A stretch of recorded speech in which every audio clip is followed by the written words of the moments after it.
Bonsoir, bienvenue dans ce nouvel épisode d'Église du Monde sur KTO. Ce soir, nous prenons la direction de la Sibérie, un territoire immense marqué par des distances extrêmes, l'isolement des populations et dans le passé par l'exil et le bagne. Notre invité a passé 10 ans dans le diocèse Saint-Joseph d'Irkoutsk, considéré comme le plus vaste diocèse catholique du monde. Pendant 9 ans, il a été curé sur l'île de Sakhaline, à plus de 10 000 km de Moscou, dans une région majoritairement athée ou orthodoxe. Il accompagnait des catholiques dispersés sur des milliers de kilomètres. Alors, comment vivre la mission chrétienne dans un tel isolement? À quoi ressemble la foi catholique dans la Sibérie d'aujourd'hui? Nous en parlons avec le père Thomas Rafalak. Mais avant cela, quelques repères. La Sibérie, elle s'étend de l'Oural à l'océan Pacifique. Au nord, il y a l'océan Arctique et au sud, la frontière avec la Mongolie et la Chine. Pas moins de 8 fuseaux horaires passent par la Sibérie, c'est donc dire l'étendue de son territoire. Puis la Sibérie, c'est un espace stratégique. Elle recèle la plus grande partie des réserves énergétiques et minérales de la Russie. 16 millions de personnes y habitent. L'industrialisation pendant la période soviétique a reposé sur un transfert massif de population. Les grands chantiers menés sont dus à l'existence de camps de travail alimentés par les purges et les déportations. Du côté des religions, la population est majoritairement athée ou orthodoxe. Les catholiques ne représentent qu'1%. Il n'y a qu'un diocèse pour toute la Sibérie, le diocèse d'Irkoutsk. Tout de suite, je retrouve mon invité.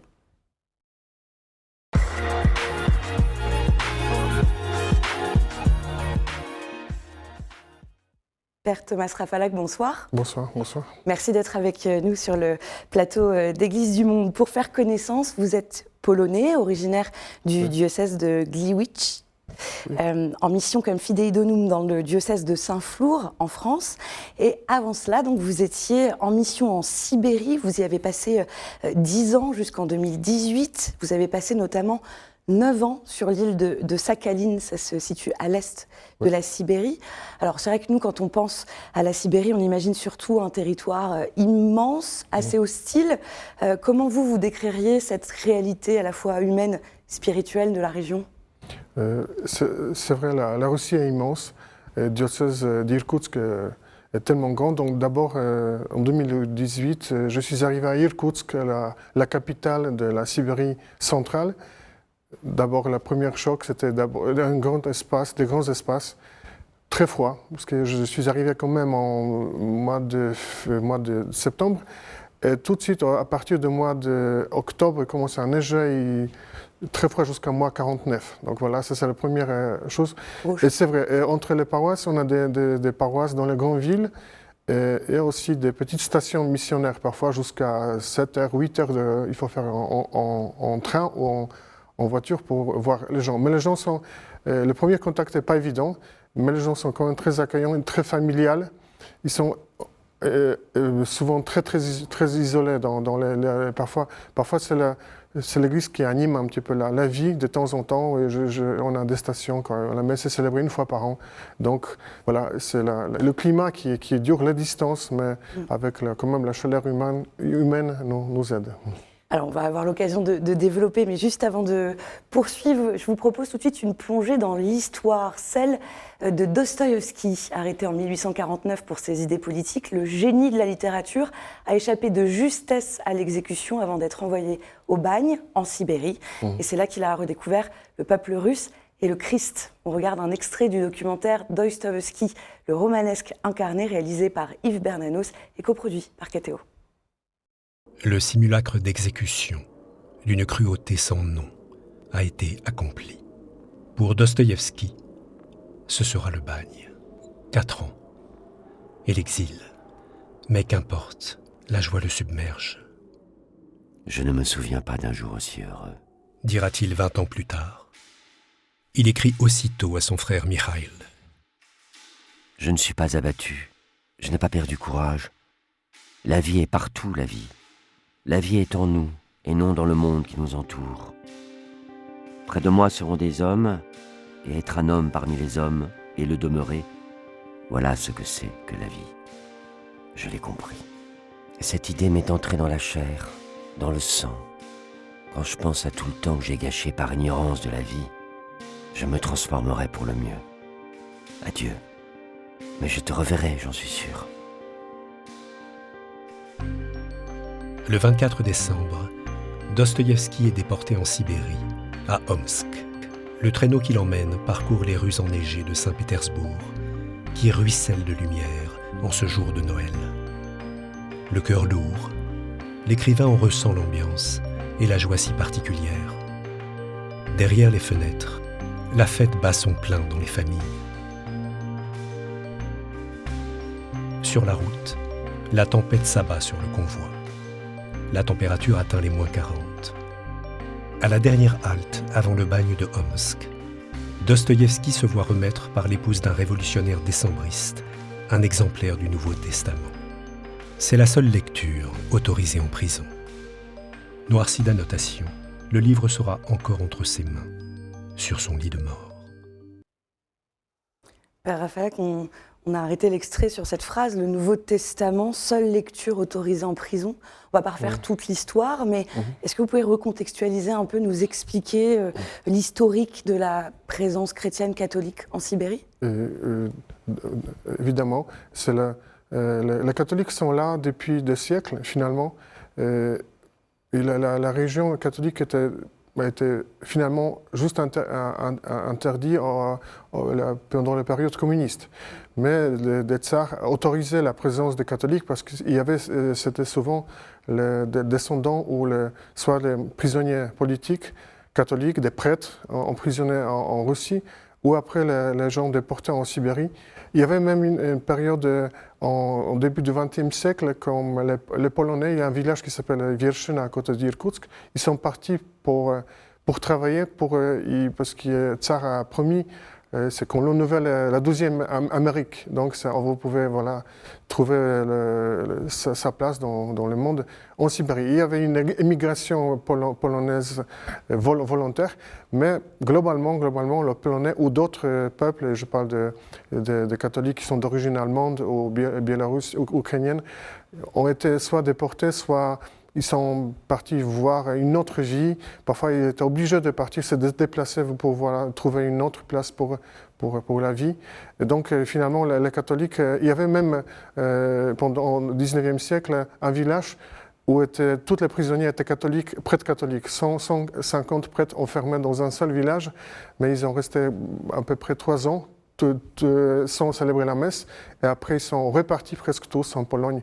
Mais finalement, ils ont exercé leur ministère aussi dans les paroisses qui existaient à l'époque. Et donc aujourd'hui, qui sont les catholiques présents en Sibérie, les descendants de toutes ces personnes Évidemment, la majorité sont les descendants je connais un prêtre qui a appelé les gens un petit peu en voyant le nom de la famille. Ça termine avec ski, ça doit être peut-être quelqu'un d'origine polonaise, donc il a appelé les gens parfois pour présenter l'église ou inviter à l'église.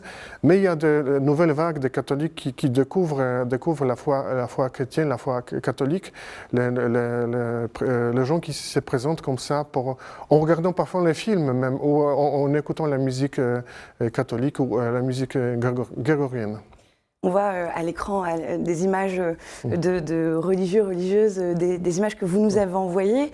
Je le disais dans l'introduction, l'Église catholique, elle est minoritaire. Elle est surtout, elle est structurée autour de 4 diocèses, dont le diocèse Saint-Joseph d'Irkoutsk.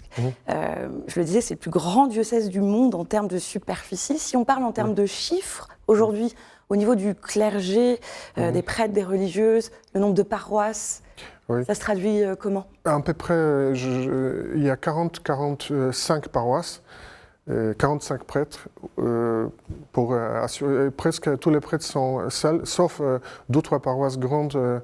À peu près, je n'ai pas de chiffres exacts, mais simplement que 3 prêtres sont d'origine russe, ils ont des passeports russes, ils sont nés en Russie.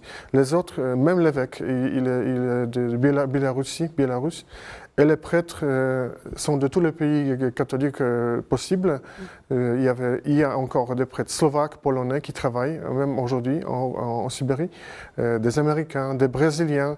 Il y avait un prêtre de Congo qui a quand même travaillé quelques années en Russie.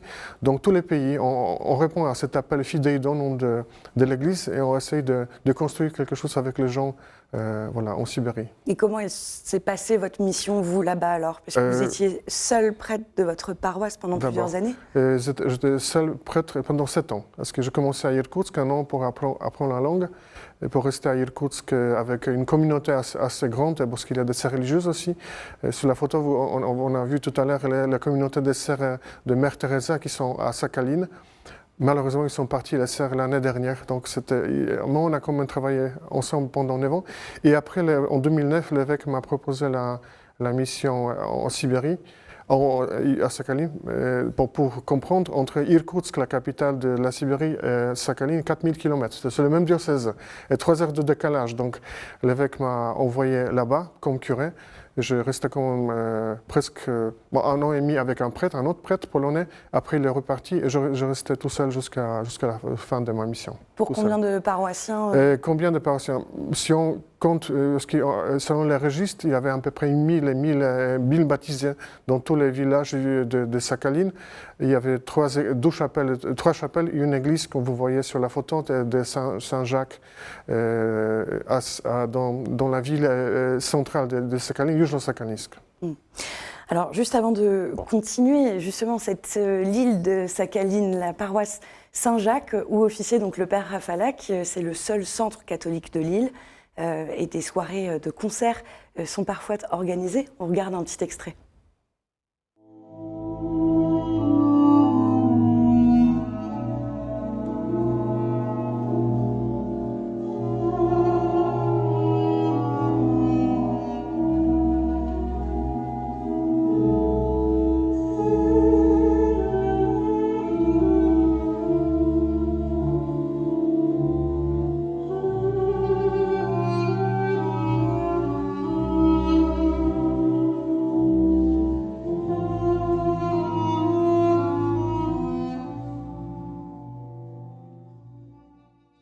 Rafalak, on vient de voir les images de cette paroisse que vous connaissez bien. Oui.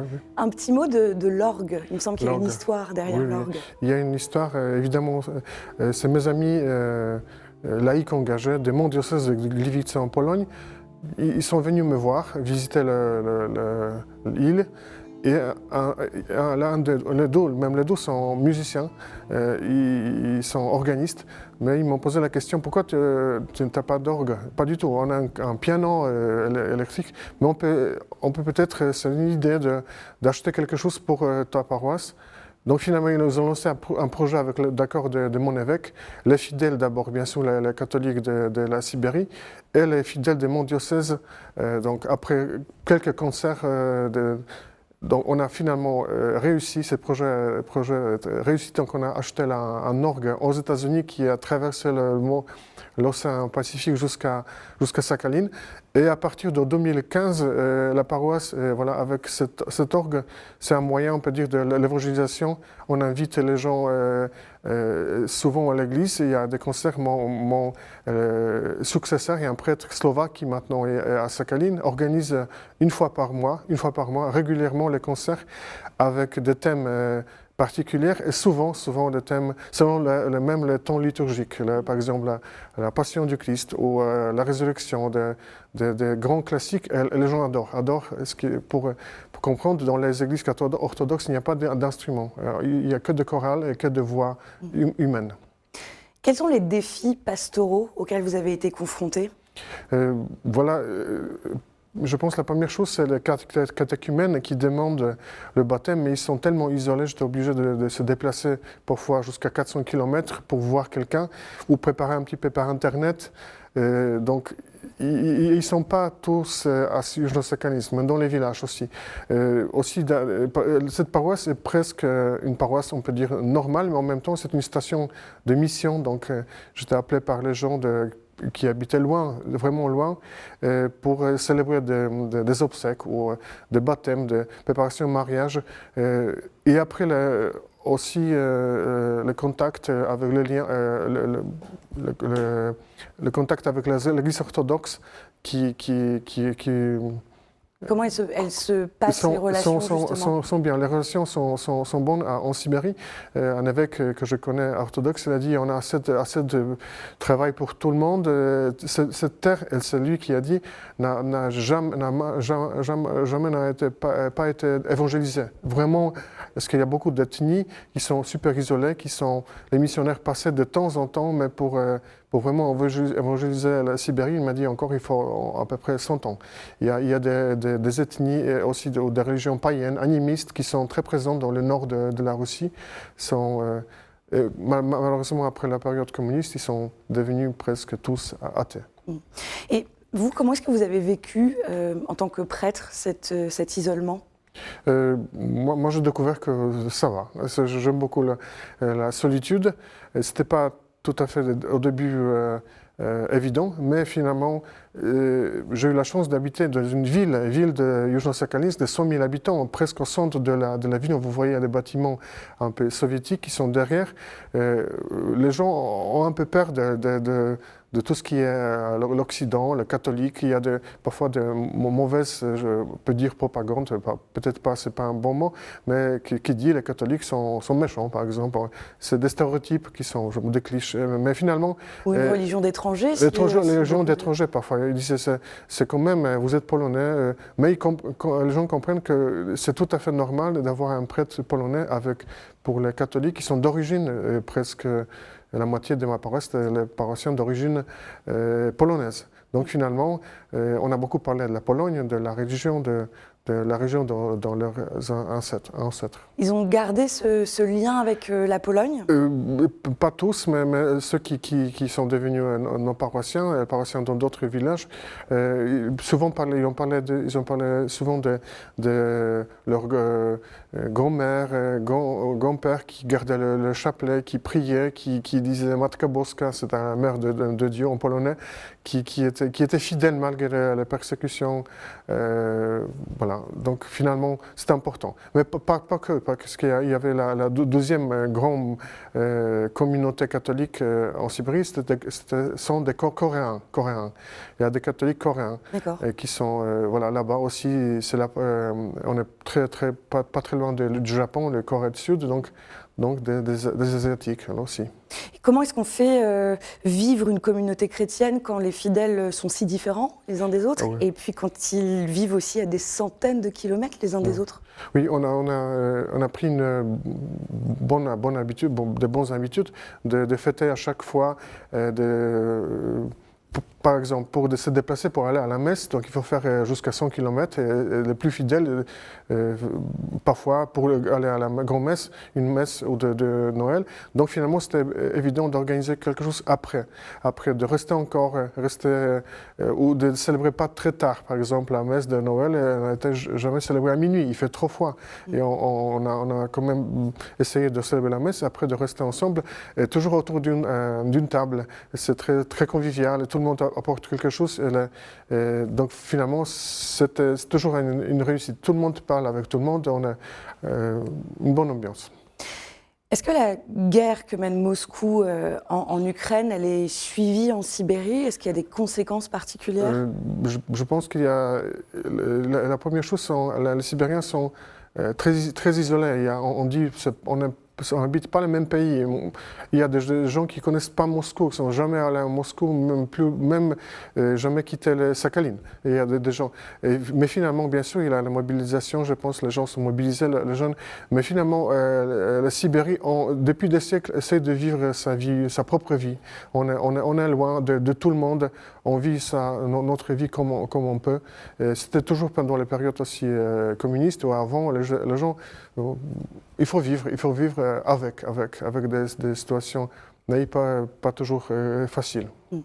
Dans ce contexte, on parlait de la Russie, pays majoritairement orthodoxe, on parlait des liens avec l'Église orthodoxe, mais quelle marge de liberté existe pour l'Église catholique ?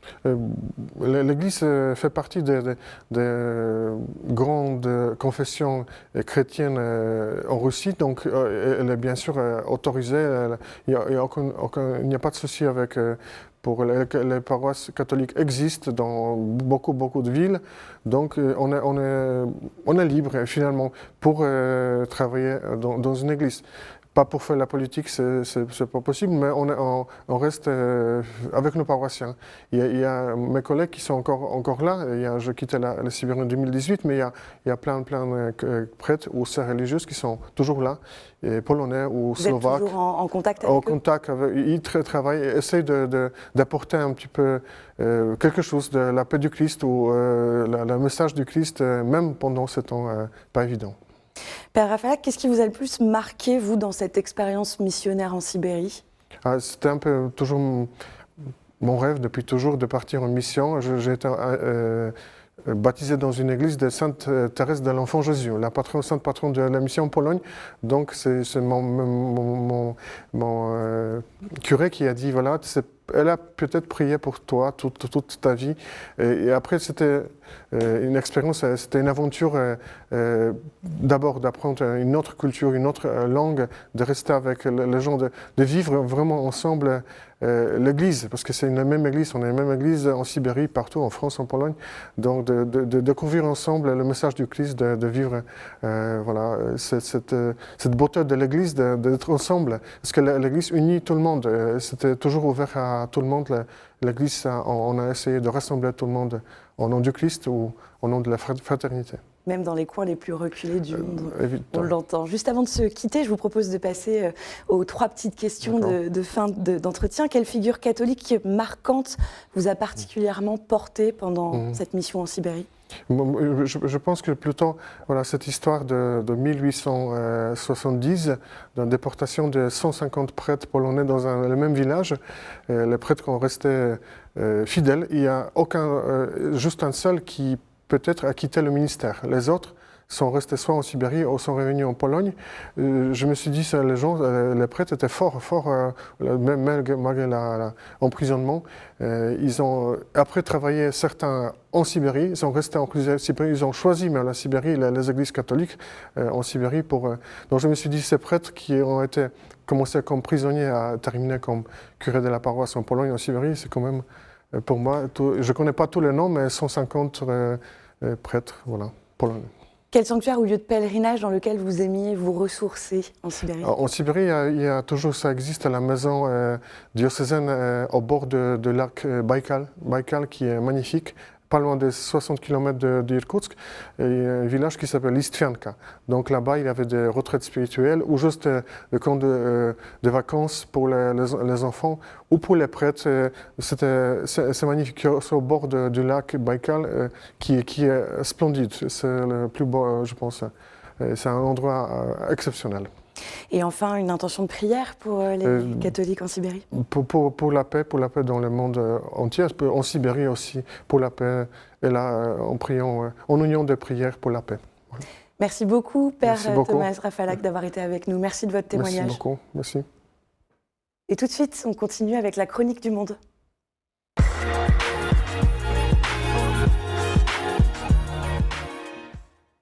Cette semaine, nous prenons la direction de Maurice. On retrouve Yannick Basile, un laïc engagé pour le diocèse de Port-Louis. À quoi le Seigneur vous appelle? Bonne question. C'est précisément pour aider les jeunes à y répondre que le diocèse de Port-Louis organise depuis plus de 40 ans le Festival des vocations. Ce rendez-vous annuel offre un temps de réflexion, de rencontre et de discernement. Il permet aux jeunes de s'interroger sur le sens de leur vie et de découvrir leurs talents et surtout d'entendre l'appel que Dieu adresse à chacun. Car la vocation ne se limite pas aux prêtres et aux religieux, elle concerne chaque baptisé. Dieu appelle chacun avec une mission unique dans l'Église et dans le monde. Le Festival des vocations rappelle alors une vérité essentielle. Le Seigneur ne nous abandonne pas. Il continue d'appeler, il veut nous rencontrer, nous guider et donner un sens profond à notre vie. Il nous invite aussi à devenir des ouvriers de sa moisson, chacun selon sa vocation. Mais aujourd'hui, il est difficile d'écouter cet appel. Tout va vite, trop vite. Les réseaux sociaux, les pressions sociales, la course à la réussite et parfois on oublie l'essentiel, le sens de sa vie. Et pourtant, Le rêve de cette édition 2026 est clair, que chaque jeune Mauricien découvre qu'il est précieux aux yeux de Dieu, qu'il prenne conscience de sa vocation propre et qu'il ose y répondre librement. Car Dieu n'appelle pas les quelques-uns, il appelle chacun, par son nom, avec son histoire. Alors, aujourd'hui, la question est simple. Et moi, à quoi le Seigneur m'appelle-t-il ? C'est la fin de cette édition. Merci d'avoir été avec nous. Cette émission est à revoir sur ktotv.com et à réécouter sur les plateformes de podcast et sur l'application KTO Radio. Je vous souhaite une très belle semaine. Prenez soin de vous et à jeudi prochain.